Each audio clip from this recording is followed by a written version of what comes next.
Hello दोस्तों, आप लोगों का स्वागत है H2 स्टडी चैनल में।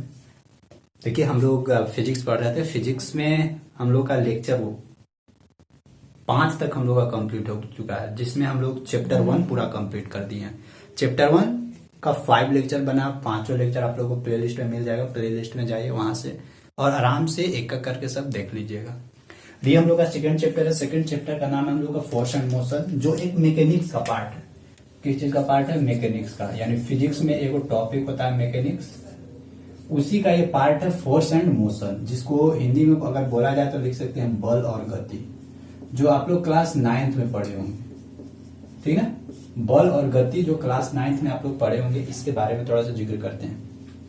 तो ये आप लोग चैप्टर 1 में भी पढ़े थे। चैप्टर 1 में भी हम आप लोगों को पढ़ाए थे कि फिजिकल क्वांटिटी क्या होता है, वेक्टर क्या होता है, स्केलर क्या होता है। इसमें भी थोड़ा सा उसके बारे में डील करना है कि वेक्टर क्या। जैसे देखिए, फोर्स एंड मोशन यानी बल और गति पढ़ने से पहले हम लोगों को कुछ कुछ जानकारी रखना होगा, क्योंकि जितना भी फिजिकल क्वांटिटी, उस फिजिकल क्वांटिटी को हम लोग 2 कैटेगरी में बांट दिए थे, वेक्टर और स्केलर में। अब ये वेक्टर क्या होता है, स्केलर क्या होता है, इसके बारे में हम लोग पहले भी पढ़े। चैप्टर 1 में पढ़े हम लोग। फिर से थोड़ा बहुत डील करेंगे। फिर टाइप्स ऑफ वेक्टर देखेंगे, वेक्टर को कैसे जोड़ा जाता है, दोनों के बीच का डिफरेंस क्या होता है, डॉट प्रोडक्ट क्या होता है, फिर क्रॉस प्रोडक्ट क्या होता है, ये सब आप लोग का सिलेबस में। इसके बाद हम लोग के इसके बाद पहुंचेंगे फोर्स, इसके बाद फिर पहुंचेंगे मोशन।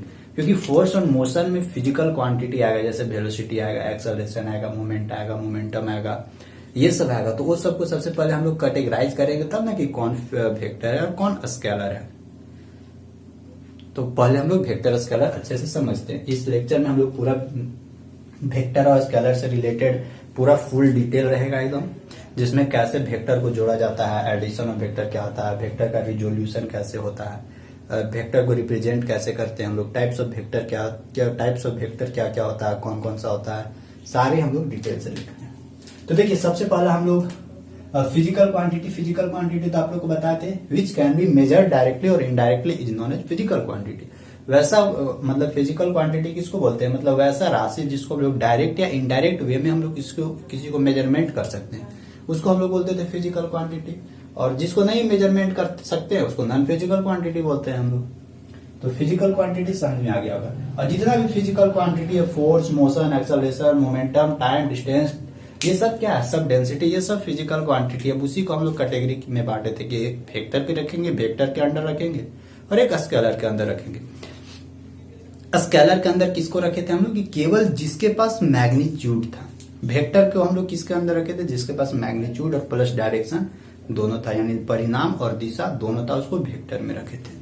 तो यहाँ से अब हम लोग कुछ कुछ एग्जाम्पल देंगे, एग्जाम्पल भी देखेंगे। तो डिफिनेशन थोड़ा सा इसको फास्ट लेकर चलेंगे, क्योंकि हम लोग पहले इसको कवर कर चुके हैं। देखिए, हम लोग का स्केलर क्वांटिटी क्या होता है। Scalar quantity means the physical quantity which have a magnitude.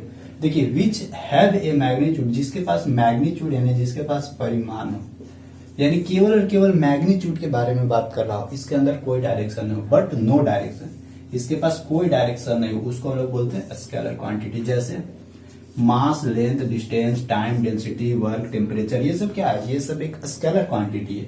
जैसे द्रव्यमान, लंबाई, दूरी, समय, घनत्व, काम, तापमान, ये सब क्या है, ये सब सारा चीज स्केलर क्वांटिटी। लेकिन केवल मैग्नीट्यूड से कभी कभी ना आप किसी भी चीज को डिसाइड नहीं कर सकते। तो मैग्नीट्यूड से डिसाइड नहीं कर सकते, तो उसके लिए आप लोगों को डायरेक्शन एक देना फिक्स है। जब तक आप डायरेक्शन नहीं दीजिएगा ना, तब तक वो फिजिकल क्वांटिटी नहीं सेटिस्फाई कर पाएगा। जैसे देखिए, अच्छा, डायरेक्शन क्यों इंपॉर्टेंट है, इसके बारे में हम आप लोगों को थोड़ा सा डिटेल देते हैं, पहले बता देते हैं। वेक्टर क्वांटिटी किसको बोलते हैं, वैसा क्वांटिटी जिसके पास which have magnitude and direction both, जिसके पास मैग्नीट्यूड एंड डायरेक्शन दोनों हो।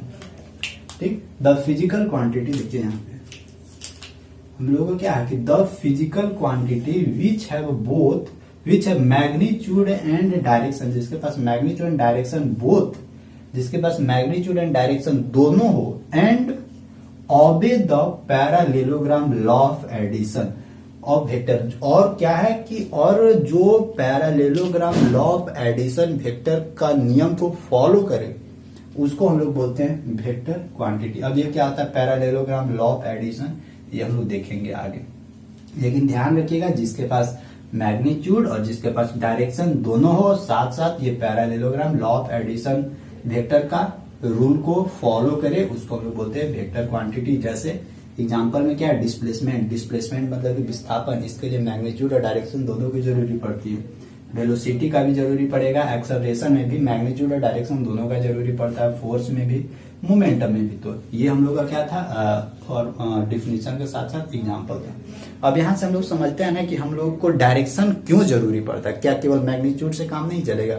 नहीं, केवल मैग्नीट्यूड से काम नहीं चलेगा। देखिए डायरेक्शन का क्या इंपोर्टेंस है, डायरेक्शन का क्या इंपोर्टेंस है। सो देखिए, मान लेते हैं कि दो इंसान थे, ठीक, एगो इंसान मरने वाला है और एक उसी का दोस्त या उसी का बेटा था, और वो मरने वाला एक इंसान है। अब वो इंसान कहीं पूरा सोना चांदी जवाहरात कहीं भी दबा के रखा है, कहीं एक जगह दबा के रखा होगा। मान लेते हैं एक कहीं फील्ड होगा और फील्ड में पेड़ होगा, उसी पेड़ के नीचे कहीं दबा के रखा होगा। तो मर रहा मरते मरते वो एक और जो जिंदा था ना उसको बता दिया कि भाई या बेटा वहां जाएगा ना तो वहां पे एगो पेड़ है, उस पेड़ के नीचे सोना दबा के रखे हैं, और इतना बोल के वो मर गया। तो फिर वो इंसान कहाँ जाएगा? अब सोना ढूंढने जाएगा। अब भाई साहब वो सोना तो ढूंढे, ये तो हमको बता दिया कि हाँ वो पेड़ के नीचे है, लेकिन ये हमको ये कंफर्म नहीं ना बताया कि कने है कौन सा डायरेक्शन में। तो वहां पे वो इंसान जाएगा, पूरा खोदने लगेगा मिट्टी, पूरा खोदने लगेगा। यहाँ पे पेड़ था, यहाँ पे इसके चारों तरफ खोदने लगेगा। पता चला कि अच्छा ये डायरेक्शन में शुरू खोदा, नहीं मिला। ये डायरेक्शन में भी फिर खोदने लगा, नहीं मिला। पता चला कि अच्छा ये भी डायरेक्शन में खोदो, नहीं मिला। पता चला कि अभी गोले गोले खोद दिया, गोले गोले मतलब पेड़ के चारों तरफ खोद दिया मिट्टी, तब वो नहीं मिला। समझ में आ रहा है ना? तब वो नहीं मिला। और नीचू खोदा, नीचे भी खोदने लगा, मिट्टी मतलब पेड़ के जड़ के नीचे भी खोदने लगा, तब वो नहीं मिला। और उसको पता न बता तो दिया कि हाँ हम वहां जाके दबाए हैं, लेकिन मिला नहीं। क्यों? क्योंकि ये कंफर्म नहीं ना बताया कि उस पेड़ के कौन सा डायरेक्शन में, यानी राइट साइड में, या राइट साइड में आप दबाए हैं या लेफ्ट साइड में दबाए हैं, और कितना नीचे दबाए हैं, या कितना राइट साइड में दबाए तो कितना डिस्टेंस पे दबाए, या लेफ्ट साइड में दबाए तो कितना डिस्टेंस पे दबाए। अगर ये उसको पता रहता ना तो तुरंत जाता यहाँ से, तुरंत खोद के उससे वहां से निकाल लेता सोना। तो यहाँ पे देख लीजिए डायरेक्शन का क्या इंपॉर्टेंस था, कि थोड़ा सा चूक के चलते उसको कितना एनर्जी और कितना टाइम वेस्ट करना पड़ा, तब भी उसको जाके सोना का हाथ नहीं लगा। इसीलिए डायरेक्शन इंपॉर्टेंस होता है कि अगर कोई किसी को डायरेक्शन बता देना तो तुरंत वो काम हो जाता है, तुरंत वो चीज संभव हो जाएगा। अगर आपको बोल दिया जाए, जैसे कि डायरेक्शन सोचिए ना, आप खुदे कहीं रिलेशन में जा रहे हैं जहां अनजान रिलेशन है, वहां आप कभी भी नहीं गए, तो फोन कर करके नहीं पूछते हैं, अच्छा ठीक है हम यहाँ से, वो बोलेगा ना कि ठीक है वहां से तू लेफ्ट लेना, लेफ्ट वाला रास्ता के बाद फिर राइट लेना, राइट वाला रास्ता के बाद फिर थोड़ा सा मुड़ान है, मुड़ानुआ पे मुड़ेगा ना तो वहीं पे हमारे घर मिलेगा। तो ये सब क्या है? ये सब डायरेक्शन ही है, यही डायरेक्शन इंपॉर्टेंस है हम लोगों का। नहीं तो पता नहीं, आप लोगों को पता नहीं चलेगा कि कने जा रहे हैं नहीं जा रहे हैं।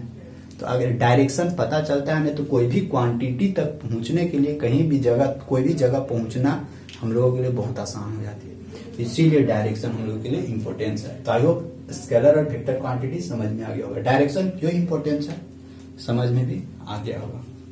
तो देखिए हम लोग का फिजिकल क्वांटिटी हो गया, अब ये वेक्टर हो गया। अब देखिए यहाँ पे मैग्नीट्यूड और फिर ये मैग्नीट्यूड और डायरेक्शन क्या होता है इसके बारे में थोड़ा सा देखिए तो हम एक्सप्लेन करते हैं।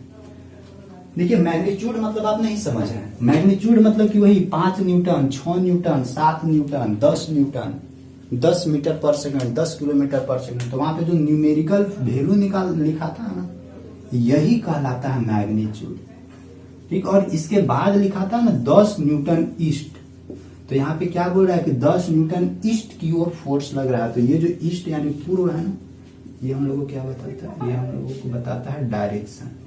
यहाँ पे भी देखिए सोनमा का अगर डायरेक्शन बोल देता ना कि हाँ ये पेड़ के जाओगे, इस साइड से जाओगे ना, तो यहाँ पे राइट साइड में थोड़ा सा ज्यादा नहीं, थोड़ा सा खुदाई करना, चाहे तो कुछ ज्यादा खुदाई करना, वहीं पे सोना गाड़ा हुआ है, वही सोना मिल जाएगा।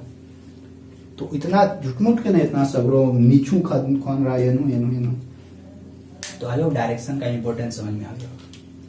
तो स्केलर एंड वेक्टर हो गया। अब देखिए, अब हम लोग यहाँ तो वेक्टर समझ गए। अब देखिए हम लोग का ना वेक्टर का कुछ कुछ फॉर्म होता है, कुछ कुछ वेक्टर को रिप्रेजेंट भी करते हैं।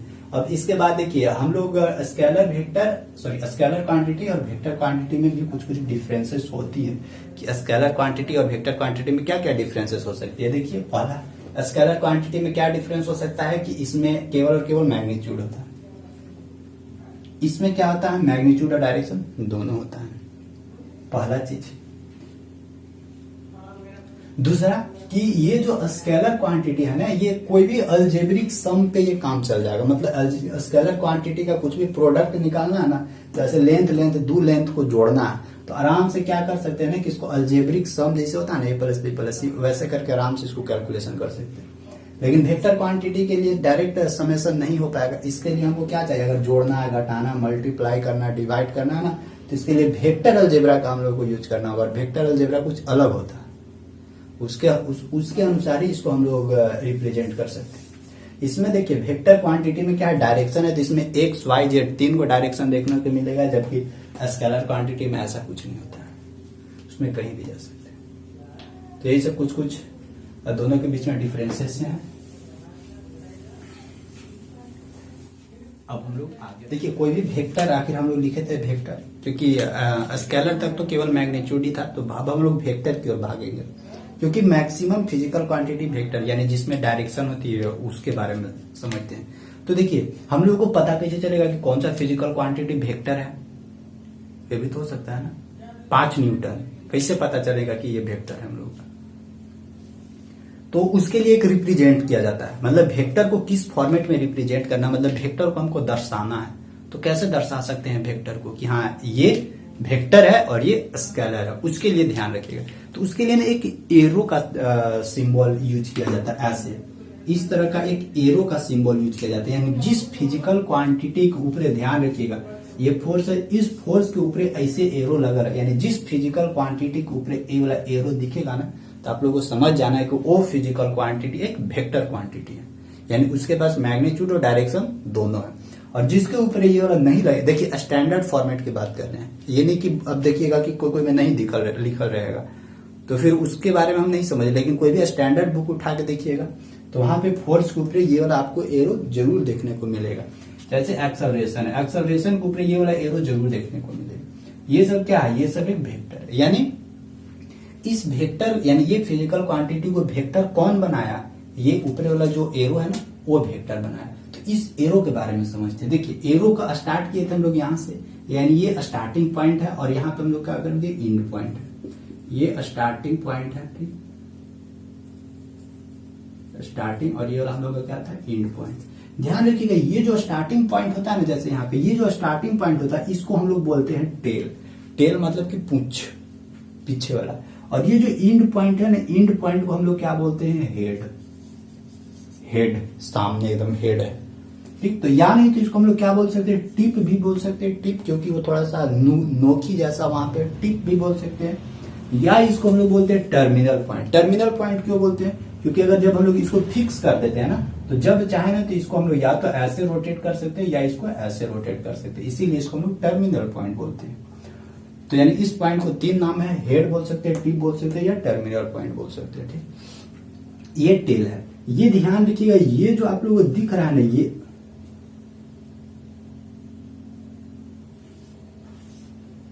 ये आपको दिख रहा है ना, ये वाला,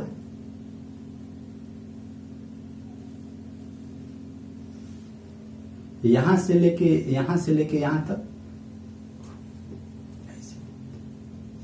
ये वाला, ये हम लोग को क्या बता रहा है, यही हम लोग को बताता है मैग्नीट्यूड, ठीक।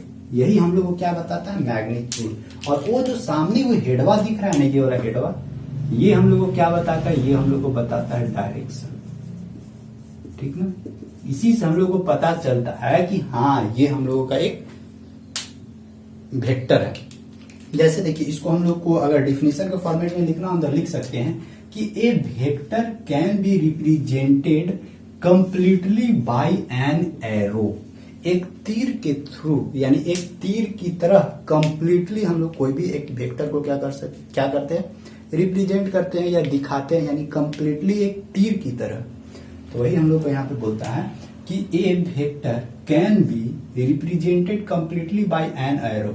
एक एरो की तरह हम लोग कोई भी वेक्टर को रिप्रेजेंट करते हैं, और इस एरो में ध्यान रखिएगा ये जो लेंथ होता है, एंड और क्या बोलता है देखिए, and the length of arrow represent its magnitude, यानी जो यहां से यहां तक जो लेंथ ऑफ एरो है, ये वाला यहां से यहां तक लेंथ ऑफ एरो है, वो हम लोग को क्या रिप्रेजेंट करता है, वो रिप्रेजेंट करता है magnitude of vector and arrow head. और ये जो एरो हेड है, सामने वाला एरो हेड है, गिव्स ए डायरेक्शन, और ये हम लोग को क्या रिप्रेजेंट करता है, direction. I hope representation of vector आप लोग को समझ में आ गया होगा, वेक्टर को कैसे रिप्रेजेंट किया जाता है, और वेक्टर का जो एरो होता है उस एरो के कौन सा पार्ट को क्या बोला जाता है। स्टार्टिंग पॉइंट को ध्यान रखना है, टेल बोला जाता है। एंड पॉइंट को क्या हम लोग बोल सकते हैं, हेड बोल सकते हैं, टी बोल सकते हैं, टर्मिनल पॉइंट बोल सकते हैं।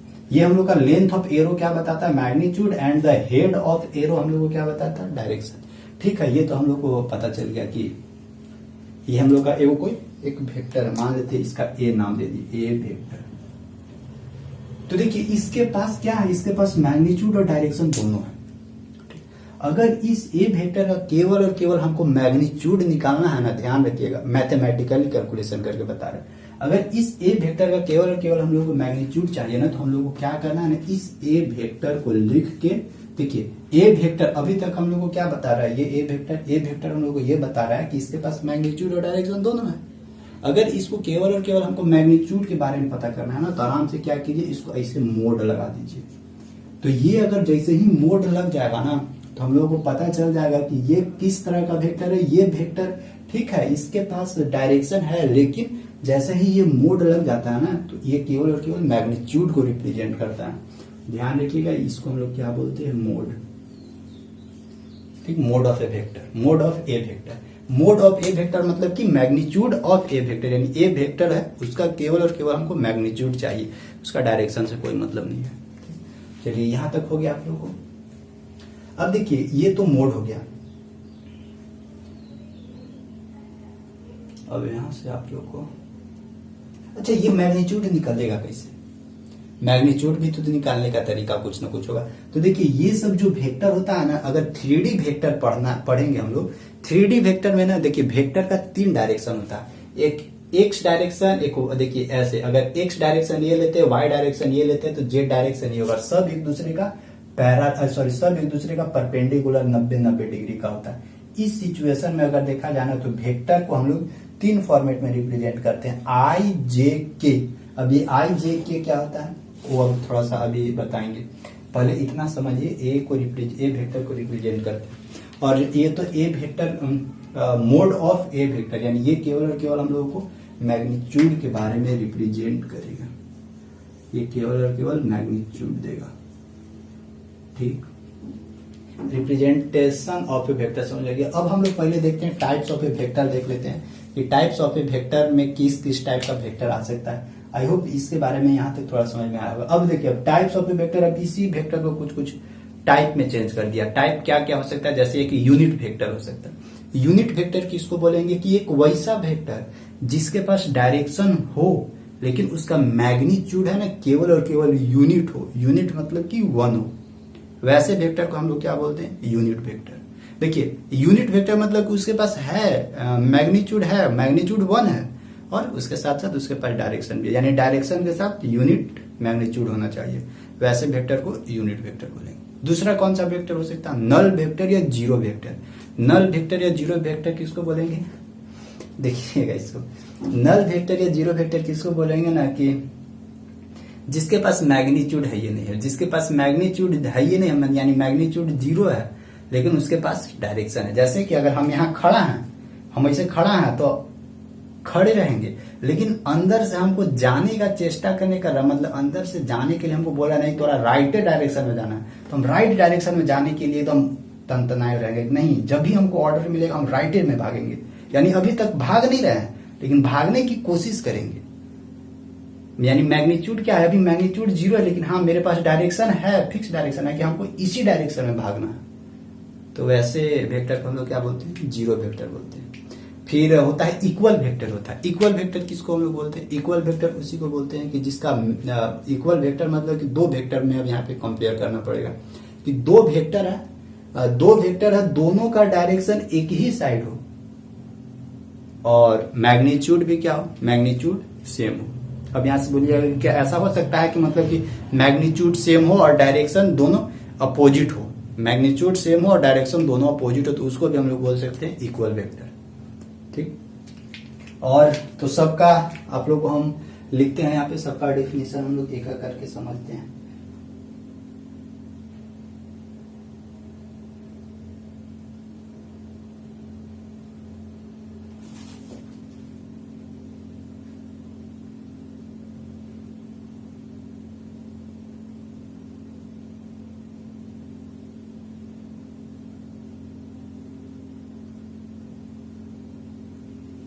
देखिए इक्वल वेक्टर में एक चीज यही ध्यान, इक्वल वेक्टर में आप लोग ये समझ के रखिएगा ना कि इक्वल वेक्टर मतलब कि एक ही डायरेक्शन होना चाहिए और मैग्नीट्यूड और डायरेक्शन मतलब कि मैग्नीट्यूड सेम होना चाहिए लेकिन एक ही डायरेक्शन होना चाहिए, उसको इक्वल वेक्टर बोलेंगे।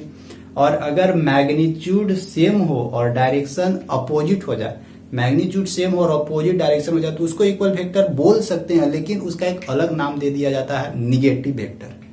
यानी निगेटिव वेक्टर क्योंकि डायरेक्शन थोड़ा सा चेंज हो जा रहा है, भले मैग्नीट्यूड एक हो लेकिन इक्वल ही उसको अंदर में रखेंगे, इक्वल के अंदर में, लेकिन एक स्पेशल नाम है उसका निगेटिव वेक्टर। तो आप लोग देख सकते हैं। अब हम लोग एक एक करके लिखते हैं टाइप्स ऑफ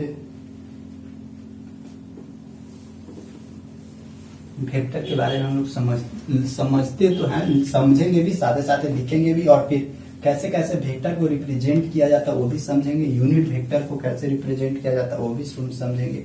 यूनिट वेक्टर कैसे निकाला जाता है वो भी हम लोग देखेंगे अभी। देखिए हम लोग समझते हैं types of a vector. Types of vector में कौन कौन सा आएगा सो समझिए। सबसे पहले हम लोग का यूनिट वेक्टर आएगा, अभी समझे, नल वेक्टर आएगा, फिर इक्वल वेक्टर आएगा, फिर निगेटिव वेक्टर आएगा। ये हम लोग का टाइप्स ऑफ ए वेक्टर में आएगा। एक एक करके हम लोग अच्छे से डील करते हैं और समझते हैं।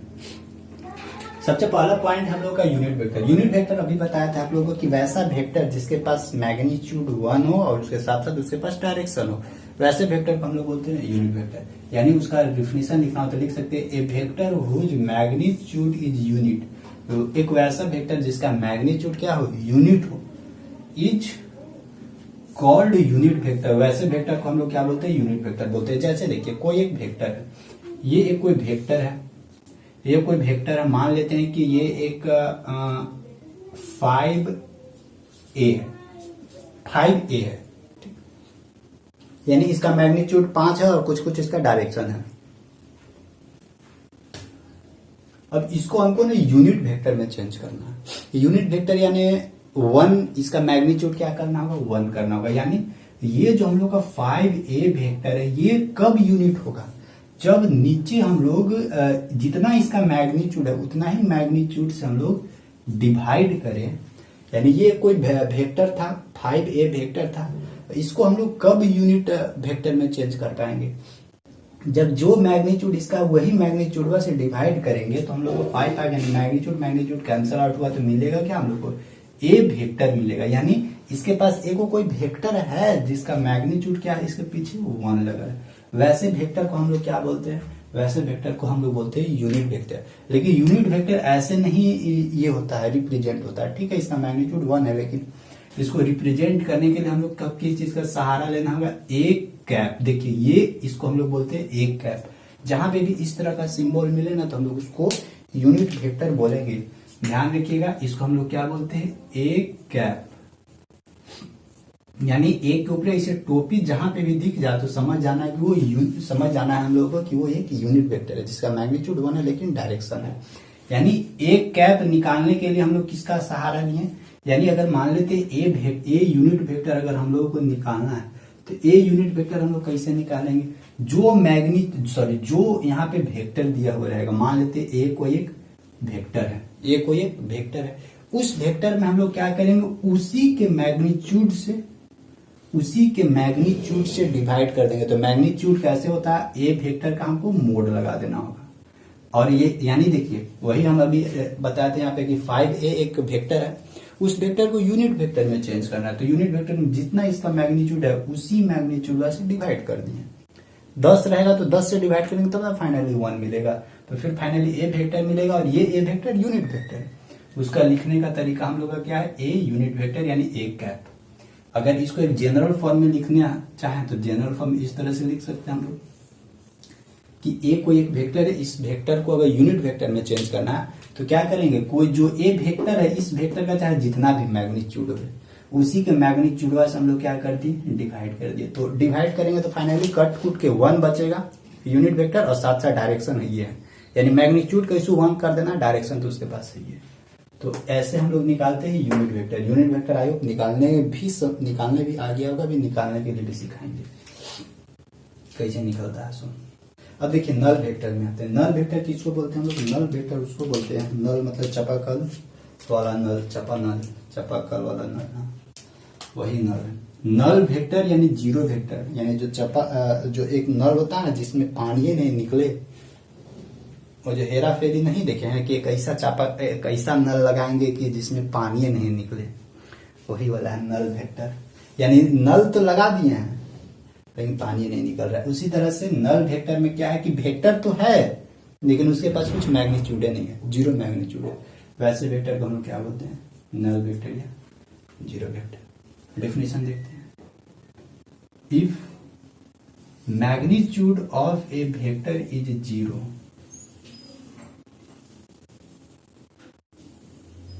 इस चीज को ध्यान दें। If magnitude of a vector is zero, इसके पास कुछ मैग्नीट्यूड नहीं है, मैग्नीट्यूड क्या है, जीरो है, लेकिन हाँ इसके पास डायरेक्शन है, is called a zero vector. वैसे वेक्टर को हम लोग क्या बोलते हैं, जीरो वेक्टर। यानी केवल और केवल मैग्नीट्यूड जीरो होना चाहिए लेकिन डायरेक्शन है, वैसे वेक्टर को हम लोग क्या बोलते हैं, जीरो वेक्टर। जैसे कि अगर ए वेक्टर है, ए वेक्टर बराबर हम लोग को क्या हो जाएगा, जीरो। यानी ए वेक्टर तो है, ए वेक्टर नहीं, इसका केवल मैग्नीट्यूड, इसका मैग्नीट्यूड क्या होना चाहिए, जीरो, यानी बस ठहरल है के जगह। वैसे वेक्टर को जीरो वेक्टर बोलेंगे, यानी इसका केवल मैग्नीट्यूड जीरो के इक्वल हो जाएगा तो उसको हम लोग नल वेक्टर बोलेंगे। चलिए इक्वल वेक्टर क्या होता है, इक्वल वेक्टर अभी समझते हैं कि two vectors having the same magnitude, दो गो वेक्टर है, दोनों वेक्टर का मैग्नीट्यूड सेम है और दोनों का डायरेक्शन अगर सेम है इस तरह का, तो वैसे वेक्टर को हम लोग क्या बोलते हैं, इक्वल वेक्टर बोलते हैं। Magnitude and the same direction are called equal vector. वैसे वेक्टर को इक्वल वेक्टर बोलेंगे। ये देखिए दोनों का मैग्नीट्यूड सेम है, दोनों का डायरेक्शन भी सेम है हम लोगों का। तो इक्वल वेक्टर आप लोग समझें कि मैग्नीट्यूड क्या होना चाहिए, दोनों को सेम होना चाहिए और डायरेक्शन भी सेम होना चाहिए। अगर ये इधर ऐसे भी हो सकता है, इधर भी हो सकता है, लेकिन दोनों का डायरेक्शन एक ही तरफ होना चाहिए। वैसे वेक्टर को इक्वल वेक्टर। निगेटिव वेक्टर किसको बोलेंगे, ए वेक्टर हैविंग सेम मैग्नीट्यूड। देखिए मैग्नीट्यूड सेम होना चाहिए बट अपोजिट डायरेक्शन, लेकिन डायरेक्शन क्या होना चाहिए, अपोजिट। वैसे वेक्टर को हम लोग क्या बोलेंगे, opposite. Is called negative vector and is represented with negative sign. वैसे वेक्टर को निगेटिव वेक्टर बोलेंगे। जैसे इसको कैसे रिप्रेजेंट करते हैं इसको देखिए, इक्वल वेक्टर को मिटाते हैं ताकि यहाँ पे हम लोग को स्पेस बन जाए और यहीं पे इसका एग्जाम्पल बताते हैं।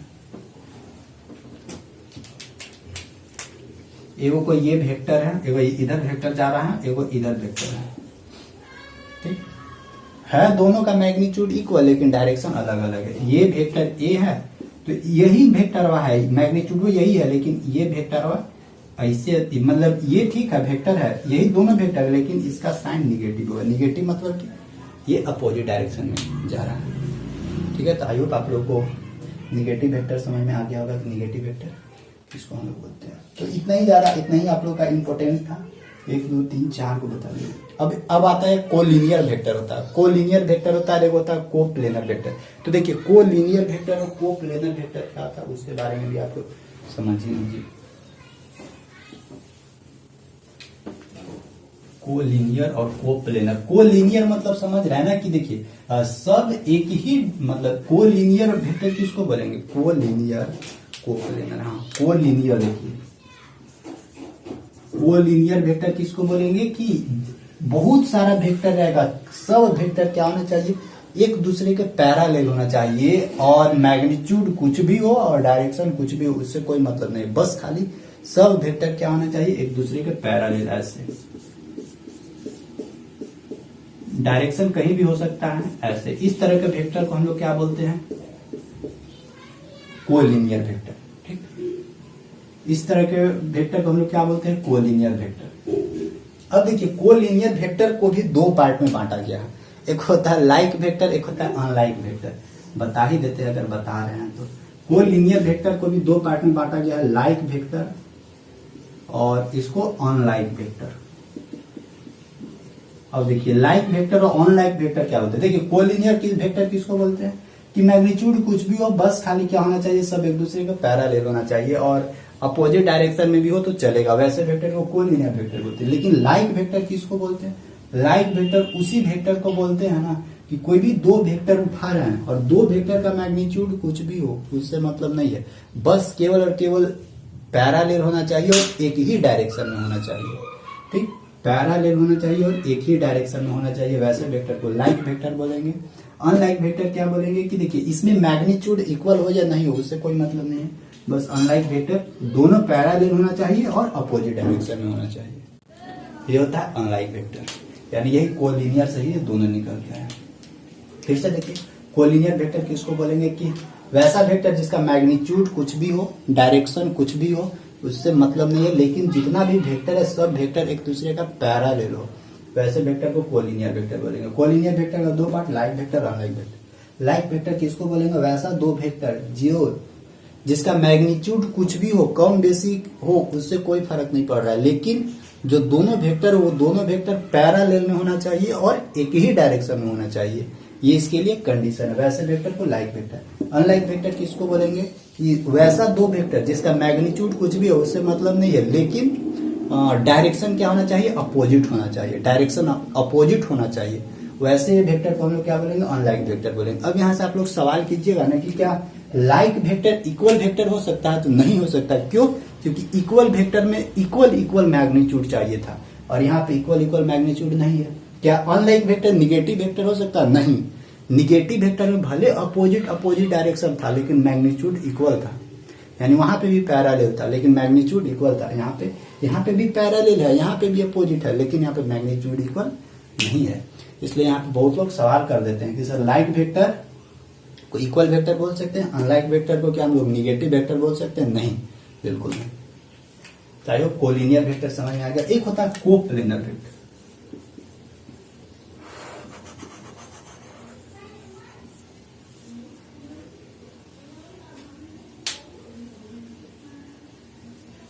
देखिए कोप्लेनर वेक्टर किसको बोलते हैं, वैसा वेक्टर जो एक ही प्लेन पे हो, मतलब वैसा वेक्टर जो एक ही प्लेन पे हो। आप लोग को हम दिखाते हैं, जब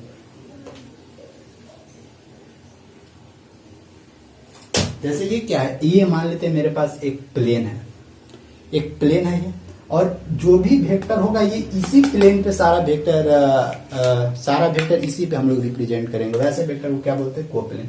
और डायरेक्शन कहीं भी हो सकता है, ऐसे ऐसे ऐसे ऐसे, यानी जो भी वेक्टर रिप्रेजेंट कर रहे हैं वो एक ही प्लेन पर रिप्रेजेंट करेंगे, वैसे वेक्टर को हम लोग क्या बोलते हैं, कोप्लेनर वेक्टर। आई होप आप लोगों को समझ में आ गया होगा कोप्लेनर वेक्टर। फिर कोलिनियर वेक्टर का दो part, like vector, unlike vector. चलिए यहाँ तक आप लोगों को समझ में आ गया। अब हम लोगों को सीखना है आगे कि दो वेक्टरों को आपस में कैसे जोड़े, दो वेक्टरों को आपस में कैसे घटाएं, यानी एड वेक्टर का एडिशन और वेक्टर का सब्ट्रैक्शन। अब हम लोगों को सीखना है कि कैसे कैसे वो सब काम होता है। इसके बाद फिर हम लोग देखेंगे वेक्टर का एडिशन और सब्ट्रैक्शन हो जाने के बाद हम लोग थोड़ा सा जानकारी लेंगे पैरालेलोग्राम लॉ क्या होता है। पैरालेलोग्राम मतलब कि समांतर चतुर्भुज का नियम एक होता है वेक्टर में, तो वो क्या होता है उसके बारे में भी जिक्र करेंगे। ठीक, तो उसके बारे में, और फिर एक पॉइंट हम लोग को आएगा डॉट प्रोडक्ट वेक्टर और फिर क्रॉस प्रोडक्ट वेक्टर।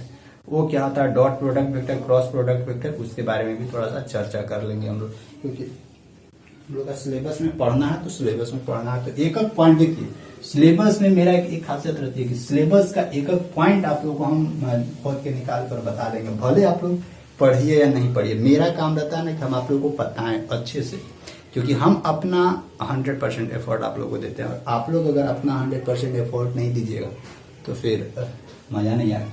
इसलिए दोनों हाथ से ताली बजता है, एक हाथ से ताली बजाने की कोशिश कीजिएगा तो फिर एगो गाल छानना पड़ेगा।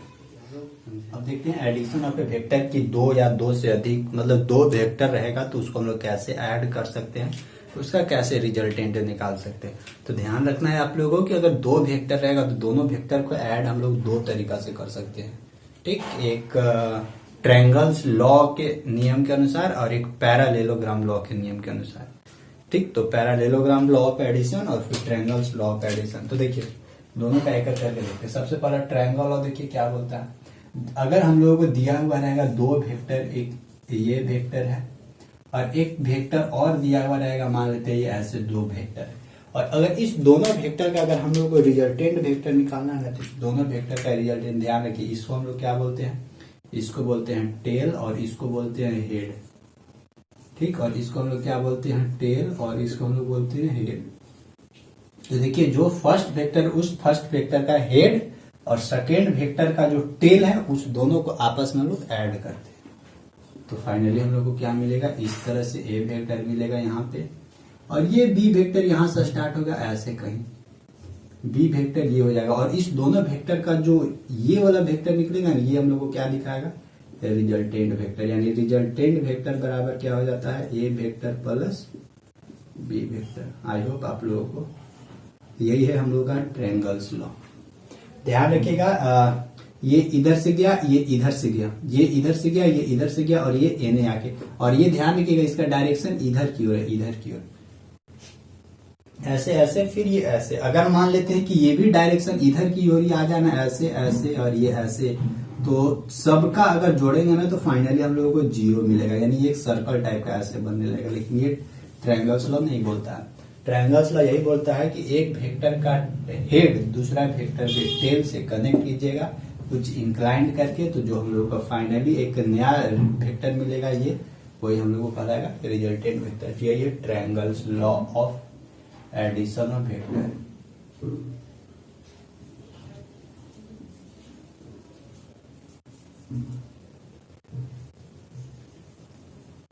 ठीक,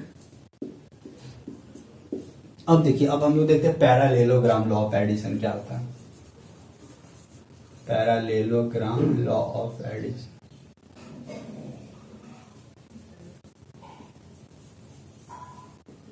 देखिए पैरालेलोग्राम लॉ ऑफ एडिशन, अगर एक ये वेक्टर है और एक ये वेक्टर है ऐसे, दोनों वेक्टर यहां से इंक्लाइंड, तो इस दोनों का रिजल्टेंट कहां निकलेगा, इस दोनों का रिजल्टेंट ये वाला वेक्टर देगा।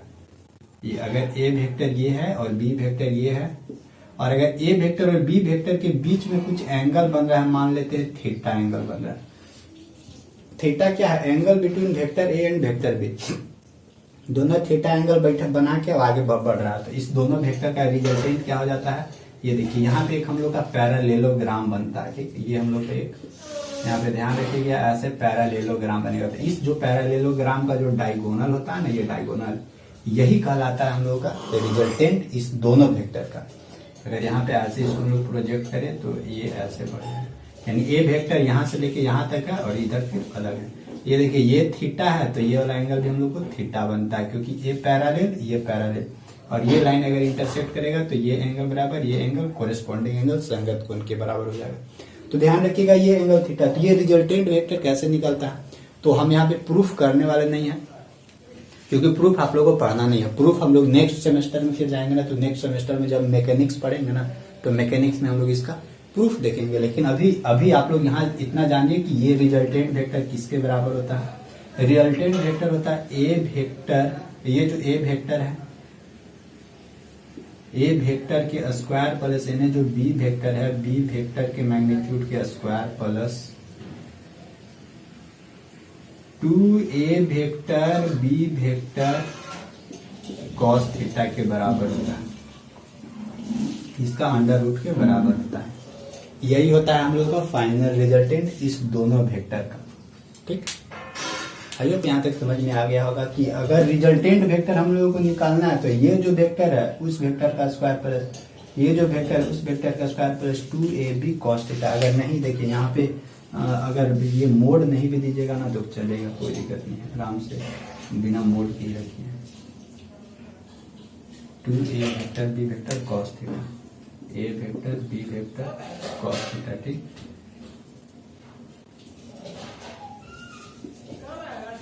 आई होप यहाँ तक समझ में आ गया। और यहाँ से देखिए कंडीशन कैसे बनाता है कि अगर मान लेते हैं ये दो वेक्टर है, दोनों वेक्टर कोलिनियर हो, मतलब दोनों वेक्टर एक ही साइड में जा रहा हो, एक ही डायरेक्शन में, उस समय थीटा बराबर क्या बनता है 0 डिग्री। अच्छा, दो वेक्टर है दोनों एक ही तरफ, यानी दो फोर्स है, दोनों फोर्स अगर हम लोग एक ही तरफ लगा रहे हैं तो रिजल्टेंट का नहीं ज्यादा इफेक्ट होगा, उसी के ऊपर एक ही साइड में रिजल्टेंट होगा। जैसे कि एक बेंच है, बेंच को दो दोस्त हैं, दोनों दोस्त एक ही साइड से धक्का दे रहे हैं तो बेंच जल्दी आगे बढ़ जाएगा, क्योंकि रिजल्टेंट दोनों फोर्स एक ही जगह एक ही साइड में लग रहा है। तो अगर मान लेते हैं अगर थीटा बराबर 0 डिग्री बन रहा है एंगल बिटवीन दो फोर्सेस, क्योंकि फोर्स भी क्या है, एक वेक्टर क्वांटिटी है, तो उस सिचुएशन में हम लोगों को रिजल्टेंट फोर्स क्या निकलेगा, ध्यान रखिए। रिजल्टेंट बराबर ये हम लोग का क्या बनता है, मान लेते ये दो फोर्स है या दो वेक्टर या दो फोर्स कुछ भी ले लीजिए, मान लेते दो फोर्स F1 और F2 है, तो फाइनली क्या हम लोग को मिलेगा F1 के स्क्वायर प्लस F2 के स्क्वायर प्लस 2F1 F2 और cos थीटा। थीटा बराबर क्या मिल रहा है हम लोग को 0 डिग्री मिल रहा है, तो cos 0 डिग्री मीन्स 1 वैल्यू होता है, तो हम लोग को क्या मिलेगा 2F1, एगो वेक्टर F1 है, एगो वेक्टर F2, इतना का अंडर रूट मिलेगा। ठीक, अब देखिए तो F1 के स्क्वायर प्लस F2 के स्क्वायर प्लस 2F1 F2, ये कौन सा फॉर्मूला पे आ गया, F1 प्लस F2 के होल स्क्वायर पे आया, यानी a प्लस बी के होल स्क्वायर पे, और यहाँ पे अंडर रूट चढ़ाते हैं तो ये स्क्वायर से ये अंडर रूट कैंसिल आउट हो जाता है। तो फाइनली हम लोग को रिजल्टेंट क्या मिलता है, फाइनली हम लोग को रिजल्टेंट मिलेगा F1 प्लस F2, यानी कहने का मतलब कि अगर दो एक ही डायरेक्शन में अगर फोर्स लग रहा है तो आराम से दोनों को हम लोग जोड़ भी देंगे ना, दोनों वेक्टर को, यानी दोनों फोर्स को भी जोड़ देंगे ना, तो उसका टोटली रिजल्टेंट हम लोग को निकल जाएगा। जब थीटा बराबर 0 डिग्री, यानी 0 डिग्री कहने का मतलब एक ही डायरेक्शन में फोर्स लग रहा है, यानी एक ही डायरेक्शन में दोनों जा रहा है। मान लेते हैं कि एक कंडीशन और बनाते हैं, ये कंडीशन फर्स्ट था। सेकेंड कंडीशन क्या बोलता है ना कि अगर थीटा बराबर मान लेते हैं 90 डिग्री, दोनों वेक्टर एक दूसरे के परपेंडिकुलर है, ये वेक्टर परपेंडिकुलर है, ये वेक्टर, दोनों वेक्टर के बीच का एंगल 90 डिग्री बन रहा है, उस सिचुएशन में कितना रिजल्टेंट निकलेगा वो निकालते हैं। थीटा बराबर 90 डिग्री, तो रिजल्टेंट देखिए क्या निकलेगा। मान लेते हैं कि वहां पे भी F1 F2 ही मान लेते हैं, कोई दिक्कत नहीं है, F1 का स्क्वायर प्लस F2 का square plus 2F1 F2 cos 90, cos 90 का वैल्यू 0 से इस समय मल्टीप्लाई करेंगे तो फाइनली 0 मिलेगा, यानी ये वाला स्क्वायर प्लस ये वाला स्क्वायर मिलेगा, और साथ में अंडर रूट, यानी F1 के स्क्वायर प्लस F2 के स्क्वायर मिलेगा। जब 90 डिग्री रहेगा थीटा बराबर 90 डिग्री, तो दो वेक्टरों का रिजल्टेंट क्या निकलेगा, ये निकलेगा अंडर रूट F1 उसके स्क्वायर प्लस F। अच्छा, मान लेते हैं कि अभी दोनों वेक्टर के बीच का एंगल 180 डिग्री, यानी दोनों निगेटिव वेक्टर, एगो इधर भाग रहा है एगो इधर भाग रहा है, उस सिचुएशन निगेटिव वेक्टर नहीं, मतलब मैग्नीट्यूड तो फिर 0 हो जाएगा निगेटिव वेक्टर का। ऐसे ही मान लेते हैं कि निगेटिव वेक्टर है, तो निगेटिव वेक्टर का कंडीशन क्या बनता है उसको देखते हैं। तो निगेटिव वेक्टर का देखिए कंडीशन हम लोगों को क्या बनता है, उस समय हम लोगों को थीटा बराबर क्या दिखेगा, उस समय हम लोगों को थीटा बराबर 180 डिग्री मिलेगा। क्यों, क्योंकि ये वेक्टर इधर भागेगा, एक वेक्टर इधर भागेगा। इस सिचुएशन में क्या हम लोग होगा सो देखिए। फाइनली हम लोग को यहाँ पे देखते हैं रिजल्टेंट क्या हम लोग को निकलेगा, मान लेते हैं F1 का स्क्वायर प्लस F2 का square plus 2F1 F2 cos theta, theta की जगह पे cos 180 डिग्री रखेंगे, cos 180 का वैल्यू होता है -1, तो प्लस माइनस माइनस, यानी यहाँ पे क्या हो जाएगा माइनस, तो हम लोग को रिजल्टेंट क्या मिलेगा F1 के स्क्वायर प्लस F2। देखिए फोर्स के टर्म में इसलिए ले रहे हैं क्योंकि फोर्स भी एक वेक्टर क्वांटिटी और फोर्स में थोड़ा सा आसान हो जाएगा, क्योंकि ये वेक्टर लिखना उतना पड़ता है ना। और यहाँ पे क्या मिलेगा 2F1 F2 दोनों सेम ही है, ठीक, इसका अंडर रूट रहेगा। अब ये देखिए कौन सा फॉर्मेट में आ गया, F1 का स्क्वायर प्लस F2 का स्क्वायर माइनस 2F1 F2, यानी a माइनस बी के होल स्क्वायर पे आ गया, यानी F1 माइनस F2 का होल स्क्वायर का अंडर रूट, स्क्वायर से अंडर रूट कैंसल आउट, तो रिजल्टेंट बराबर क्या मिलेगा F1 माइनस F2। यहाँ पे देखिए अगर दो वेक्टर है, यानी दो फोर्स लग रहा है, एगो एने से धक्का दे रहा है दोस्त, एगो ओने से धक्का दे रहा है दोस्त, तो देखिए दोनों अपोजिट डायरेक्शन में लग रहा है, तो उस सिचुएशन में क्या होगा, जो ज्यादा फोर्स लगाएगा, मतलब जो ज्यादा जोर से धक्का देगा वो उधर ढकला जाएगा, उधर धक्का खा जाएगा। सेम चीज वहीं पे है कि यहाँ पे जिसका ज्यादा फोर्स होगा, दोनों फोर्स में से जिसका जो ज्यादा वेक्टर होगा वो ज्यादा फोर्स लगा के दूसरे को धक्का दे देगा यहाँ पे, यानी अगर अपोजिट डायरेक्शन में चल रहा है तो समझिए कि जो ताकतवर है वो जीतेगा, जो कमजोर है वो। ट्रैक्टर भी देखिए ना, ट्रैक्टर मान लीजिए लड़ाते, एगो इधर खींच रहा है ट्रैक्टर, एगो इधर, जो ताकतवर होगा, क्योंकि दोनों का डायरेक्शन तो अपोजिट है, दोनों के बीच में 180 डिग्री बन रहा है ऐसे, एन एन। उस सिचुएशन में कैसे होगा, जो ज्यादा ताकतवर लगा रहा है उसका उधर तरफ रिजल्टेंट लग जाएगा। तो यही है पैरालेलोग्राम, लॉ ऑफ एडिशन। यहां से हम लोग को देगा, कोई भी दो वेक्टर दे देगा, दोनों वेक्टर के बीच का कुछ एंगल देगा, उस सिचुएशन में हम लोग को रिजल्टेंट निकालने के लिए देगा, तो रिजल्टेंट हम लोग निकाल सकते हैं, क्या दिक्कत है हम लोग को रिजल्टेंट निकालने में।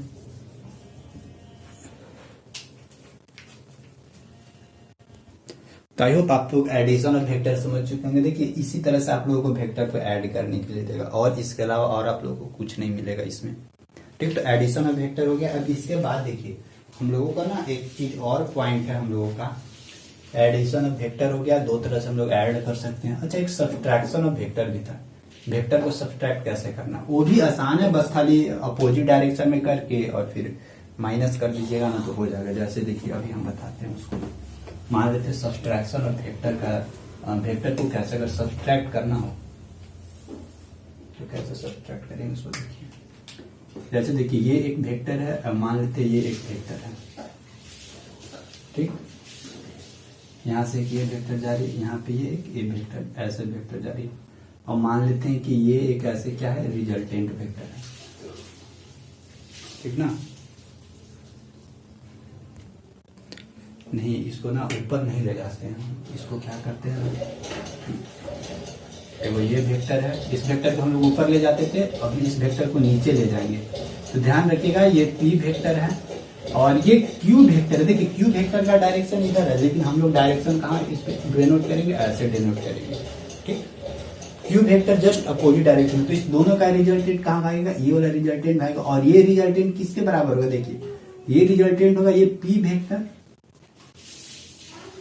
और यहाँ पे ध्यान रखिएगा इसका डायरेक्शन नीचे रहता ना तो यहाँ पे प्लस लिखते, लेकिन इसका डायरेक्शन अपोजिट में है, इसीलिए यहाँ पे हम लोग क्या लिखेंगे, मान लेते हैं प्लस ही लिखेंगे, लेकिन ये अपोजिट डायरेक्शन में, इसीलिए यहाँ पे हम लोग माइनस क्यू वेक्टर के साथ इसको ऐड करें।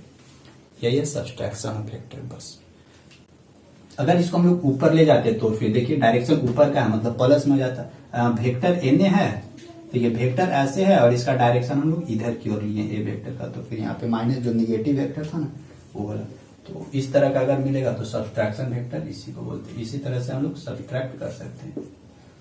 तो चलिए वेक्टर का एडिशन, वेक्टर ऑफ सब्ट्रैक्शन फिर हो गया। अब हम लोग का देखिए यहाँ से एक चीज और हम लोग को देखने को मिलेगा ना, कि दो चीज और देखने को मिलेगा कि वेक्टर का डॉट प्रोडक्ट और वेक्टर का क्रॉस प्रोडक्ट कैसे निकाला जाता है। जैसे दो वेक्टर आप लोग सुने होंगे, जैसे कि फोर्स बराबर क्या होता है, एफ एस होता है ना, एफ डॉट एस, अगर उसका पूरा तोड़िएगा तो हम लोग को क्या मिलता है, एफ एस कॉस थीटा।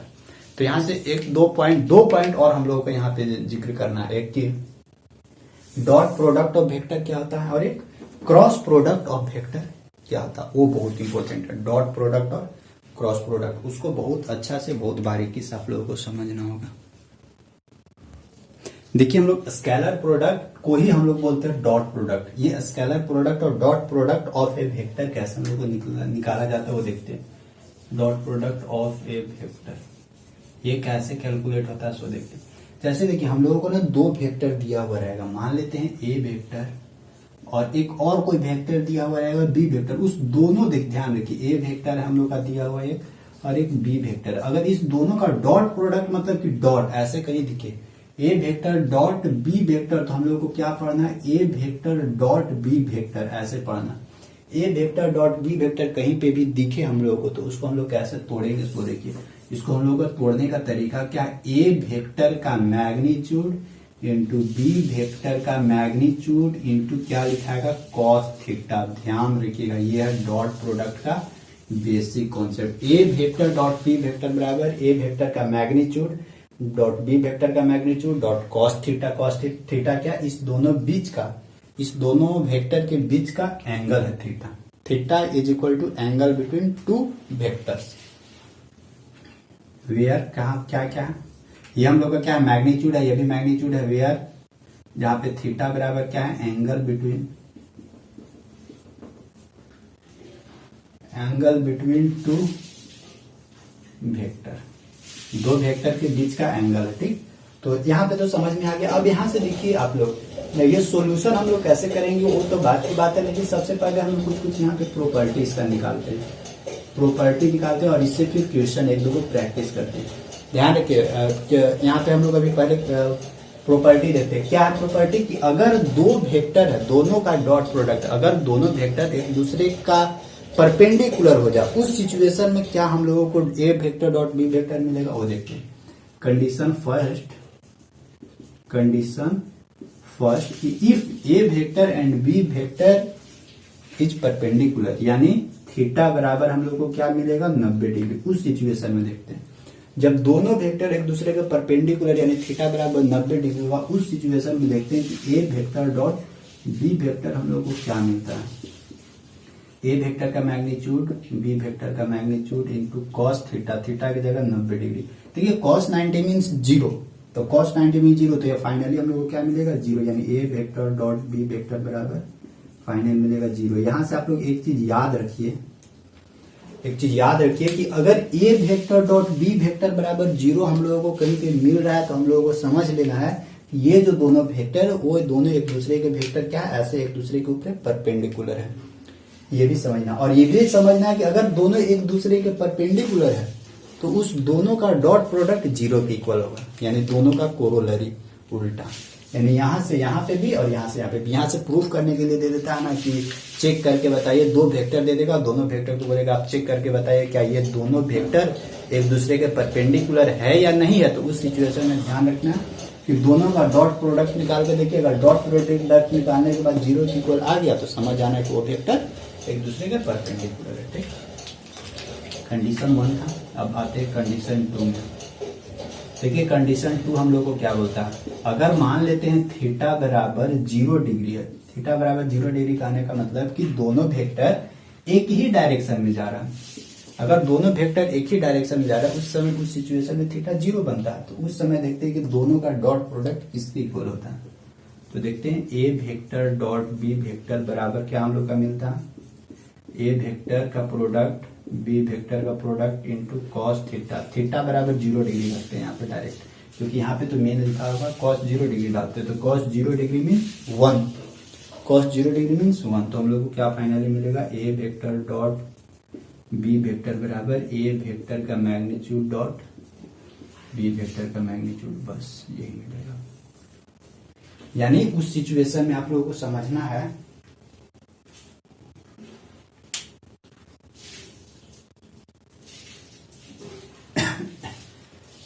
अगर मान लेते हैं कि दोनों प्रोडक्ट, अगर हम लोगों को दोनों वेक्टर एक दूसरे के पैरेलल हो गया, उस सिचुएशन में इस दोनों का यानी dot A dot B vector क्या हम लोग को निकलेगा, कुछ नहीं करना, बस दोनों जो निकला उस दोनों के मैग्नीट्यूड को खाली क्या कर देना, मल्टीप्लाई कर देना है, बस और कुछ नहीं करना। थर्ड कंडीशन हम लोगों को क्या बनता है ना कि अगर थीटा बराबर 180 डिग्री, मतलब कि दोनों वेक्टर एक दूसरे के जस्ट अपोजिट डायरेक्शन में, उस सिचुएशन में cos 180 डिग्री मिलेगा। cos 180 डिग्री का वैल्यू क्या होता है, -1 होता है। तो उस सिचुएशन में हम लोगों को क्या मिलेगा, ए वेक्टर डॉट बी वेक्टर बराबर क्या मिलेगा, माइनस ऑफ ए वेक्टर का मैग्नीट्यूड इंटू बी वेक्टर का मैग्नीट्यूड। इसको ना डायरेक्ट हम लोग ऐसे भी लिख सकते हैं, यानी ए वेक्टर डॉट बी वेक्टर बराबर क्या लिख सकते हैं हम लोग, ए बी, ऐसे भी डायरेक्ट लिख सकते हैं इस तरह से भी। इसको भी हम लोग लिख सकते हैं a vector dot B vector बराबर ए बी ई माइनस के साथ। ठीक, ये था क्या हम लोग का डॉट प्रोडक्ट का ये कॉन्सेप्ट था, यहाँ पे ध्यान रखना। अब देखिए अब यहाँ से हम लोगों को ना सॉल्यूशन करने के लिए कुछ सीखना। मान लेते हैं कि जैसे दो वेक्टर है, अच्छा वेक्टर इतना देरी से हम लोग पढ़ रहे हैं वेक्टर वेक्टर वेक्टर, लेकिन वेक्टर कौन सा फॉर्मेट में दिया जाएगा वो ध्यान रखिए। वेक्टर का फॉर्मेट थोड़ा सा समझिए आप लोग।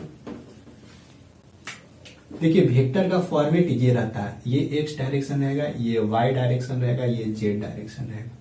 ध्यान रखिएगा एक्स, ये वाई और ये जेड डायरेक्शन।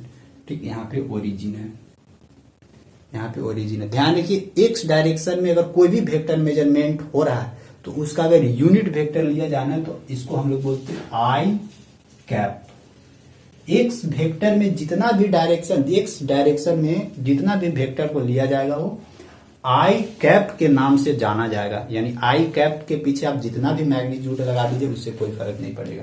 ठीक, और y वाला कैसे, y वाला को j कैप से जाना जाता है, z वाला को क्या k कैप से जाना जाता है। यानी x डायरेक्शन में अगर कोई भी, यानी एगो वेक्टर तीनों डायरेक्शन में मिल के बनेगा, तीनों डायरेक्शन में को हम लोग एक साथ जब मिलाएंगे ना तो एगो वेक्टर का निर्माण होगा। जैसे कि मान लेते हैं कि अगर कोई एक वेक्टर दिया हुआ है, ए वेक्टर मान लेते हैं दिया हुआ है, क्या दिया हुआ है 2i + 3j + 2k दिया हुआ। तो इसका कहने का मतलब कि i, यानी i कहने का मतलब कि x डायरेक्शन में 2 यूनिट हम लोग आगे गए, और i हम लोग को क्या बताता, i बताता है कि यूनिट वेक्टर है। कैप क्या बताता था, कैप हम लोग को यही ना बताता था कि यूनिट वेक्टर। तो यहाँ पे आई कैप मतलब कि x डायरेक्शन में हम लोग को यूनिट वेक्टर उसको 2 से मल्टीप्लाई कर दे, यानी 2 यूनिट हम लोग को आगे जाना है। यानी यहाँ x डायरेक्शन में 2 यूनिट हम लोग आगे जाएंगे, y डायरेक्शन में j है तो y डायरेक्शन में 3 यूनिट ऊपर जाएंगे, k डायरेक्शन में तो k डायरेक्शन में 2 यूनिट नीचे जाएंगे। तो देखिए ए वेक्टर, यानी वेक्टर अब समझ में आ गया कि कैसे रिप्रेजेंट करना है। ये हो गया ए वेक्टर। अच्छा ठीक है, ये ए वेक्टर तो लिख लिया। अगर मान लेते बी वेक्टर भी लिखाएगा तो बी वेक्टर भी ऐसे ही कुछ लिखाएगा, 3i + 5j + 7k, ऐसे ही कुछ लिखाएगा। इसी फॉर्मेट में i j k के ही फॉर्मेट में लिखा था। अब यहाँ पे ध्यान रखिए, उतना देर से तो हम लोग वेक्टर पढ़ रहे थे, तो वेक्टर तो लिखने के लिए आप लोग आ गया। अब वेक्टर का मैग्नीट्यूड भी निकालने के लिए हम लोग सीख रहे थे। ठीक, तो मैग्नीट्यूड अगर देखिए ये तो x 2i + 3j + 2k, अगर एक जनरल फॉर्मेट लिखना होना तो जनरल फॉर्मेट में हम लोग क्या लिखेंगे, ए वेक्टर बराबर, ये i वालों को हम लोग x से रिप्रेजेंट करते हैं, यानी xi प्लस j वाले को किधर से रिप्रेजेंट करते हैं, yj प्लस k वाले को हम लोग क्या करते हैं, zk वेक्टर। ये एक हम लोग का जनरल वेक्टर लिखने का तरीका। ए वेक्टर बराबर xi plus yj plus zk, यानी कहने का मतलब कि x मीन्स 2, यानी x डायरेक्शन में 2 यूनिट हम लोग आगे गए। i हम लोग को बता रहा है कि वो वेक्टर है, क्योंकि अगर ए वेक्टर बराबर 2 3 2 लिखेंगे ना तो कोई पता नहीं चलेगा, इसीलिए हम लोग आई जे के का सहारा लेते हैं। अच्छा, इसका अगर इस ए वेक्टर का हम लोग को मैग्नीट्यूड निकालना है ना, तो इस ए वेक्टर का मैग्नीट्यूड कैसे निकलता है वो ध्यान रखिए। हम मैग्नीट्यूड निकालने के लिए सिखा दे रहे हैं। तो देखिए ए वेक्टर का अगर मैग्नीट्यूड निकालना है, केवल और केवल मैग्नीट्यूड डायरेक्शन, तो मैग्नीट्यूड कैसे निकलता है, अंडर रूट में ध्यान रखिएगा, यहाँ पे जो रहेगा x² + y² प्लस z² हो जाएगा। यहाँ पे जो x रहेगा वो x², y रहेगा y² प्लस z²। जैसे यहाँ ए वेक्टर है 2 3 2, इसका अगर मैग्नीट्यूड निकालना है ए वेक्टर का तो क्या करेंगे, i का कोएफिशिएंट 2, यहाँ पे देखिए i का कोएफिशिएंट x, j का कोएफिशिएंट y और k का कोएफिशिएंट z था। यहाँ पे x² plus y² plus z² किए, यहाँ पे भी हम लोग क्या कर देंगे 2k² plus 3k² plus 2k² का अंडर रूट, जो भी निकलेगा वो ए वेक्टर का फाइनल मैग्नीट्यूड निकलेगा। ठीक ना, तो मैग्नीट्यूड और ये सिखा दी। अच्छा, मान लेते हैं कि 2 वेक्टर, अच्छा एक चीज और यहाँ पे आप लोग को हम लिखते हैं, डाटा तो सबको आई होप समझ में आ रहा होगा। जैसे देखिए मान लेते हैं कि 2 वेक्टर इधरे है, 2 वेक्टर, यानी मान लेते हैं कि i vector dot i vector अगर हम लोग निकालते हैं, अगर जैसे हम लोग निकाले थे ना ए वेक्टर डॉट ए वेक्टर बराबर ए बी कॉस थीटा, उसी तरह अगर हम लोग i vector dot i vector अगर हम लोग निकालते हैं तो देखिए i vector dot i vector कहने का मतलब क्या है कि i vector dot i vector यानी x डायरेक्शन में ही दोनों वेक्टर है, और दोनों वेक्टर क्या है, यूनिट वेक्टर है, यानी दोनों का मैग्नीट्यूड 1 1 होगा। तो इसको हम लोग कैसे लिखेंगे अकॉर्डिंग टू इसके अनुसार, i वेक्टर का मैग्नीट्यूड इंटू कॉस थीटा। देखिए i vector dot i vector मतलब कि दोनों एक ही डायरेक्शन में, उस सिचुएशन में थीटा बराबर कितना एंगल बनेगा, 0 डिग्री। देखिए i वेक्टर का मैग्नीट्यूड मीन्स 1, क्योंकि यूनिट i वेक्टर का मैग्नीट्यूड मीन्स 1, और cos थीटा मीन्स 0 डिग्री, तो 0 का वैल्यू क्या होता है 1, यानी कहीं पे भी अगर i डॉट i दिखे, i vector dot i vector दिखे तो उसका वैल्यू हमेशा 1 होता है। अगर इसी तरह j vector dot j vector अगर कहीं पे भी दिखे तो ये 1 के इक्वल होगा। अगर इसी तरह k vector dot k vector कहीं पे भी दिखे तो ये 1 के इक्वल होगा। ठीक, क्योंकि दोनों सब एक ही डायरेक्शन में भागेगा, एक डायरेक्शन में भागेगा तो थीटा 0 डिग्री बनेगा। i j j k k हो गया। अब देखिए, अच्छा मान लेते हैं हमको i और j का जरूरी पड़ा, तो मान लेते हैं आई यहाँ पे है और जे यहाँ पे। आई और जे का अगर निकालना है तो देखिए आई और जे के बीच में कितना डिग्री का एंगल बनता है, 90 डिग्री। जे और के बीच में कितना डिग्री का एंगल बनता है, ये देखिए ऐसे है, ऐसे, यानी यहाँ पे भी 90 डिग्री बन रहा है, 3D है ये। और आई और जेड के बीच में भी 90 डिग्री बनता है। अगर वैसा सिचुएशन मिले तो ध्यान रखिएगा आई वेक्टर डॉट जे वेक्टर, इस सिचुएशन में ध्यान रखिए थीटा बराबर कितना बन रहा है, 90 डिग्री। और यहाँ पे cos 90 जैसे ही रखेंगे तो फाइनल हम लोग को क्या मिलेगा, 0। ये भी आप लोग लिखिए लीजिए, कहीं पे भी आई डॉट जे मिले तो 0 मिलेगा। अगर जे वेक्टर डॉट के वेक्टर मिले, इस दोनों के बीच में भी 90 बनेगा, 0। यानी फिर अगर आई वेक्टर डॉट के वेक्टर भी देखने को मिले तो फाइनली हम लोग को क्या मिलेगा, 0 ही मिलेगा, क्योंकि इस दोनों के बीच में 90 डिग्री बनेगा। 90 डिग्री यहाँ पे सिचुएशन देखिए अकॉर्डिंग टू कंडीशन फर्स्ट के अनुसार ये हम लोग को देखने को मिलेगा। आई होप आप लोग को यहाँ तक कुछ दिमाग में आया होगा। अब कंडीशन अच्छे से समझिएगा, क्योंकि यही सब कंडीशन हम लोग वहां पे अप्लाई करेंगे। अच्छा, मान लेते हैं ए वेक्टर है बी वेक्टर। अब इस दोनों वेक्टर को हम लोग को डॉट प्रोडक्ट निकालना है। तो डॉट प्रोडक्ट निकालने के लिए सबसे पहले हम लोग को करना क्या होगा, ए वेक्टर और बी वेक्टर को क्या कर देना होगा, सबसे पहले इसका अलग मैग्नीट्यूड निकालना होगा, इसका अलग मैग्नीट्यूड निकालना होगा, दोनों के बीच का देखना होगा। और अगर दोनों के बीच का जो भी एंगल दिया होगा वो एंगल आराम से पुट करके ए वेक्टर और बी वेक्टर हम लोग निकाल सकते हैं। अब देखते हैं यहाँ पे हम लोग कुछ क्वेश्चंस देखते हैं, क्वेश्चन देखते हैं। अच्छा, यहाँ पे ए वेक्टर है, ठीक है। इसी तरह का अगर हम लोग एक और जनरल वेक्टर बी वेक्टर लेकर दोनों को मल्टीप्लाई करेंगे ना, तो देखिए क्या निकलता है हम लोग को। अच्छा, अभी रुक जाइए, अभी हम लोग एक क्वेश्चन पे अप्लाई करके वहां पे चेक करते हैं कि किस तरह से काम करता है। सो ये अच्छा देखिए, थोड़ा सा हम लोग यहाँ पे और समझते हैं। यहाँ पे हम लोग और समझते हैं कि कभी कभी ना यहाँ से थीटा भी निकालने के लिए हम लोग को बोल देगा। तो अगर थीटा निकालने के लिए बोले ना, उस सिचुएशन में हम लोग क्या करेंगे उसके बारे में थोड़ा सा देखते हैं। यहाँ इसको इधर मिटाते हैं, यहाँ पे मिटाते हैं। हम लोग को अगर यहाँ से थीटा निकालने के लिए बोले तो देखिए तो क्या निकलेगा, यहाँ से थीटा क्या हम लोग को निकलेगा, ए वेक्टर डॉट बी वेक्टर, ठीक है। और ए वेक्टर और ये जो मैग्नीट्यूडवा है वो मैग्नीट्यूडवा नीचे आ जाएगा, ए वेक्टर और बी वेक्टर। और फिर इधर हम लोग को क्या मिलेगा, कॉस थीटा मिलेगा बराबर के साथ कॉस थीटा, ठीक। हम लोग को अगर थीटा निकालना है तो थीटा बराबर हम लोग को क्या निकलेगा, कॉस इनवर्स ट्रिग्नोमेट्री पढ़े हैं आप लोग। कॉस इनवर्स इधर क्या हो जाएगा, A vector dot B vector upon क्या हो जाएगा, ए वेक्टर का मैग्नीट्यूड और बी वेक्टर का मैग्नीट्यूड। समझ में आया? यही है हम लोगों का। अगर थीटा जब भी निकालने के लिए बोले, मतलब बोले कि दो वेक्टरों के बीच का एंगल निकाल के बताइए, और ये सब सारी डाटा दी हुई रहेगी हम लोगों को, तो फिर हम लोग यहाँ से आराम से एंगल निकाल सकते हैं। एगो हम लोग जनरल ऐसे बनाकर देखते हैं कि अगर दोनों डायरेक्ट अगर हम लोगों को मल्टीप्लाई करना हो ना, ए वेक्टर डॉट बी वेक्टर, तो हम लोगों को क्या निकलेगा। सो अभी इसको हम मिटाते हैं, ठीक। जैसे देखिए अभी ये आप लोग का काम देगा सारी बातें आगे।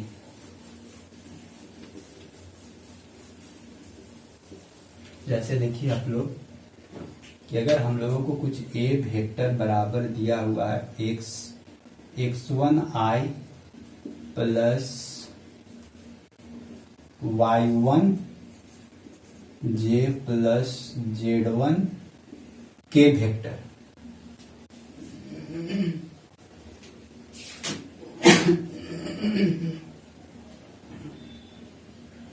ठीक। और अगर हम लोगों को बी वेक्टर बराबर कुछ दिया हुआ है हम लोगों को x2i plus y2 j vector plus z2 k vector ऐसे दिया हुआ। अगर डायरेक्ट अगर हम लोगों को निकालना है A vector dot B vector, और मान लेते हैं कि इस दोनों के बीच का एंगल हमको नहीं दिया हुआ, तब क्या कीजिएगा, बैठ के देखिएगा नहीं, क्योंकि जब ए डॉट बी तोड़ेंगे तो ए का मैग्नीट्यूड बी का मैग्नीट्यूड कॉस थीटा मिलेगा।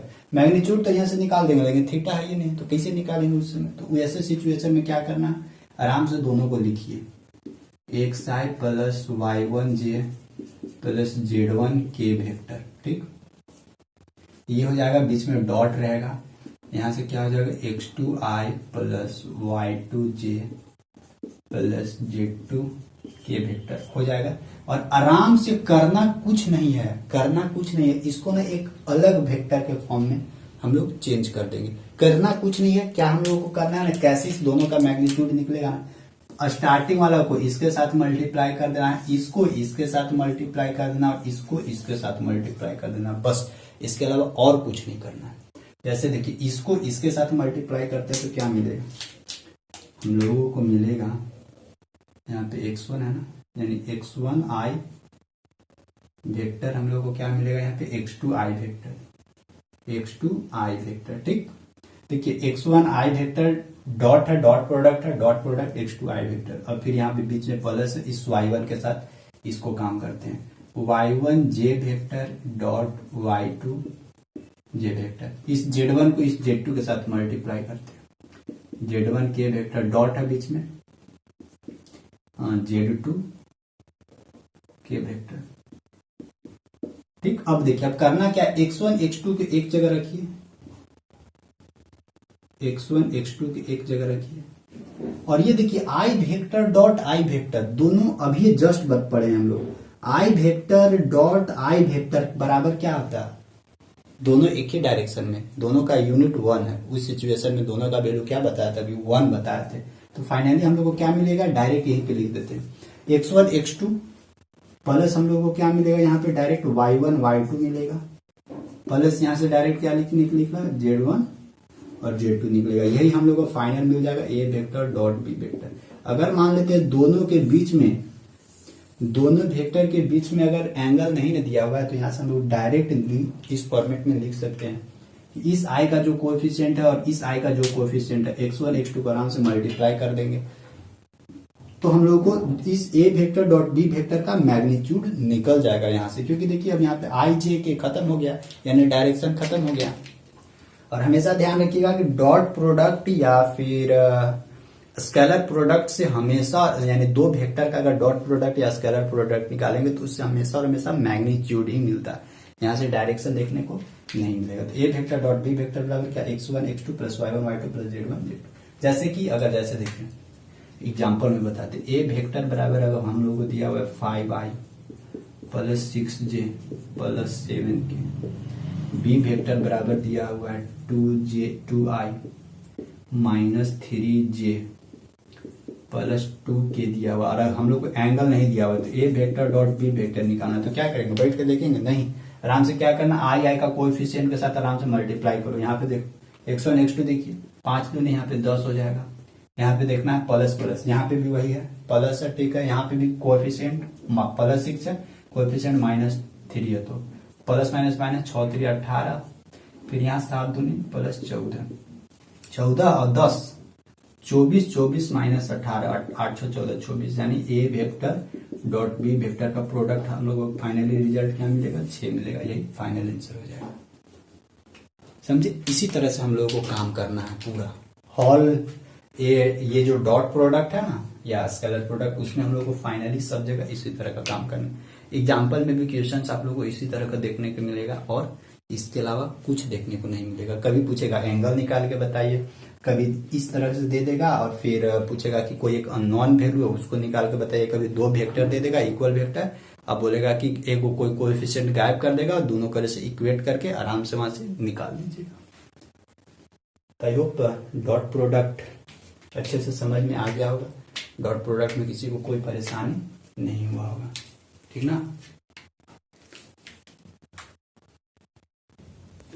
देखिए हम लोग के सामने दो क्वेश्चन दिया हुआ है, हम लोग को क्या बोलता है ना, सो देखिए करके पढ़ते हैं। Proof that the vector A vector and B vector है परपेंडिकुलर टू ईच अदर। दो वेक्टर दिया हुआ और हम लोग को बोलता है कि दोनों वेक्टर आप बताइए कि वो दोनों वेक्टर क्या है, एक दूसरे का परपेंडिकुलर। तो परपेंडिकुलर हम लोग कैसे चेक करेंगे, परपेंडिकुलर चेक करने का बस एक ही कंडीशन है कि दोनों का डॉट प्रोडक्ट निकालेंगे। अगर डॉट प्रोडक्ट इक्वल हो गया, बोल देंगे कि दोनों वेक्टर एक दूसरे का परपेंडिकुलर है, तो बस वही करना है। ए वेक्टर दे ले, बी वेक्टर दे ले। देखिए बी वेक्टर में 2i और j, के गायब कर दिया, तो के गायब कर दिया तो हम लोग के अपने से लिख देंगे जीरो के साथ इक्वेट करके। ए वेक्टर बराबर देखिए i vector plus 2j vector plus 3k vector रहने देते हैं। बी वेक्टर को आराम से लिखते हैं क्या, 2i वेक्टर माइनस है ना, माइनस j वेक्टर। के वेक्टर नहीं दिया हुआ तो हम लोग क्या लिख देंगे, 0k वेक्टर लिख देंगे। क्या फर्क पड़ता है, वैसे भी मैग्नीट्यूड तो जीरो होगा, मैग्नीट्यूड जीरो होगा भले डायरेक्शन हो, तो डायरेक्शन वैसे भी एक ही जगह एक ही को पोजीशन में रहेगा तो क्या फर्क पड़ता है। तो ए वेक्टर बी वेक्टर हम लोग को निकालना है कि डॉट प्रोडक्ट जीरो के इक्वल होना चाहिए। देखते हैं ए वेक्टर बड़ा का ही है ना, बड़ा वाला लिखते हैं a vector dot B vector. देखिए एंगल नहीं दिया हुआ तो क्या करना, आई का कोएफिशिएंट दोनों को मल्टीप्लाई कीजिए, जे का और के का बस। आई का यानी 2 गुने 2 यहाँ पे -2 क्योंकि +2 और -2 यहाँ 3 गुने 0 + 0 फाइनली खत्म बराबर 0। यानी मिला क्या, A vector dot B vector बराबर 0 which is perpendicular to each other.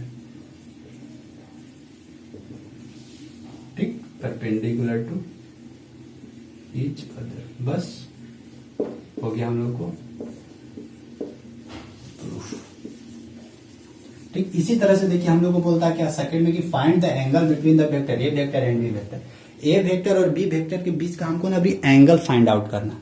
तो ए वेक्टर और बी वेक्टर के बीच का एंगल फाइंड आउट करना है तो हम लोग कैसे करते हैं, सो देखिए ए वेक्टर जो दिया हुआ है वो लिखते हैं आराम से i + j - 2k vector. B vector हम लोग को लिखा हुआ है दिया हुआ है -i vector + 2j vector -k vector. ठीक, हम लोग का क्या जानते हैं, a vector dot B vector बराबर ए वेक्टर का मैग्नीट्यूड डॉट बी वेक्टर का magnitude into cos theta. Theta निकालना है इसलिए हम लोग cos थीटा बराबर क्या चाहिए, ये डाटा इधर आ जाएगा तो ए वेक्टर ऊपरे रहेगा बी वेक्टर ऊपरे रहेगा और नीचे क्या होगा, ए वेक्टर का मैग्नीट्यूड और बी वेक्टर का मैग्नीट्यूड। ठीक, यही ना होगा थीटा। तो हमको क्या क्या चाहिए, ए वेक्टर डॉट बी वेक्टर। तो आराम से पहले इस दोनों को मल्टीप्लाई करके निकाल लीजिए। A vector dot B vector, angle पते नहीं, एंगल पूछ रहा है तो यहाँ से मल्टीप्लाई करेंगे तो +1 -1 मिलेगा। यहाँ से देखिए +2 2 एकम 2 मिलेगा और यहाँ से देखिए माइनस प्लस 2 एकम 2।